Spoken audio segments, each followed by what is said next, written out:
बुजुर्ग माँ बाप को तंग किया तो खैर नहीं, सरकार देती है बुजुर्गों को 5 अधिकार। दोस्तों, जैसा कि आप जानते हैं, बुजुर्ग तो सभी के घरों में होते हैं। क्या आपने कभी सोचा है कि लोग बुजुर्ग क्यों होते हैं? दरअसल दोस्तों, बुढ़ापा एक बीमारी है। अगर बुढ़ापा अच्छे से कट जाए तो बहुत ही अच्छा है, लेकिन अगर बुढ़ापे में दिक्कतें, अड़चनें आ जाएं तो उसका भगवान ही मालिक है। देखने में आया है, कई लोग जीवन के इस पड़ाव में काफ़ी निराश रहते हैं, तो कई लोग इस पड़ाव को बेहतर तरीके से जीने की कोशिश करते हैं। लेकिन बुढ़ापा हर मामले से अब बेहतर एक मामले में सही फिट बैठता है, और वो होता है परिवार। लेकिन कई मामलों में देखा गया है, कुछ लोगों को परिवार नहीं मिल पाता है। जिनके परिवार होते हैं, उनके परिवार में उनकी अच्छी देखभाल नहीं मिल पाती। कुछ बुजुर्गों को तो उनके बुनियादी हक और सुविधाएं तक नहीं मिल पाती। साथ ही उन्हें उनके बुनियादी अधिकारों से भी वंचित रखा जाता है। ऐसे में अगर आप जानना चाहते हैं कि बुजुर्गों के कानूनी अधिकार क्या हैं, क्या है कानून में प्रावधान, तो अंत तक बने रहें वीडियो के साथ, और आखिर में वीडियो को लाइक और सब्सक्राइब करना बिल्कुल न भूलें। दोस्तों, क्या कहता है अधिनियम? आर्टिकल 41 राज्य को कुछ मामलों में काम का अधिकार और सार्वजनिक सहायता हासिल करने के लिए निर्देश देता है, जिसमें वृद्धावस्था भी शामिल है। कानूनी रखरखाव का दावा करने का अधिकार व्यक्तिगत कानूनों 1956 के तहत दिया गया है। इस अधिनियम की धारा 20 के तहत माता पिता अपने बेटे के साथ साथ अपनी बेटी से भी भरण पोषण का दावा करने के हकदार होते हैं। यह अधिकार प्राकृतिक और गोद लेने वाले माता पिता दोनों के लिए है।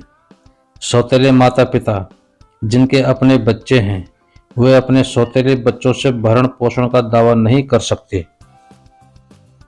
दोस्तों, अब बात करते हैं क्या कहता है मुस्लिम कानून। मुस्लिम पर्सनल लॉ के तहत बेटा और बेटी दोनों अपने माता पिता के भरण पोषण करने के लिए उत्तरदायी हैं। मुस्लिम लॉ में गोद लेने की अवधारणा मौजूद नहीं है, इसलिए यहाँ गोद लेने वाले माता पिता की देखभाल इत्यादि का कोई प्रावधान नहीं है। दोस्तों, अब जानते हैं क्या कहता है क्रिश्चियन कानून। माता पिता के संबंध में क्रिश्चियन कानून में व्यक्तिगत कानूनों के तहत रखरखाव का उल्लेख नहीं है। माता पिता जो अपने बच्चों से भरण पोषण की मांग करना चाहते हैं, उन्हें CRPC के तहत ही दावा करना होता है। क्या है यह कानून?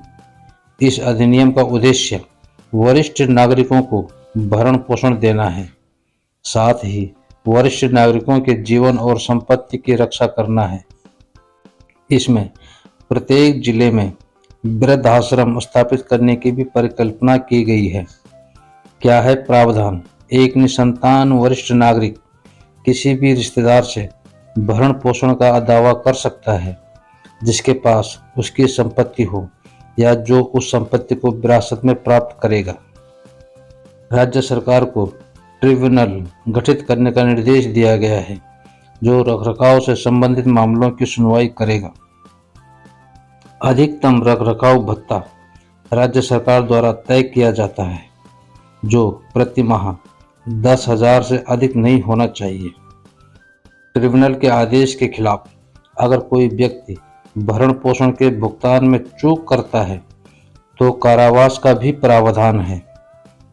ट्रिब्यूनल के आदेश के खिलाफ अपील ट्रिब्यूनल में 60 दिनों की अवधि के भीतर की जा सकती है।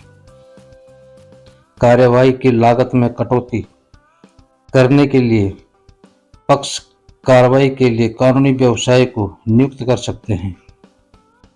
हर जिले में वृद्धाश्रम खोलने का है प्रावधान।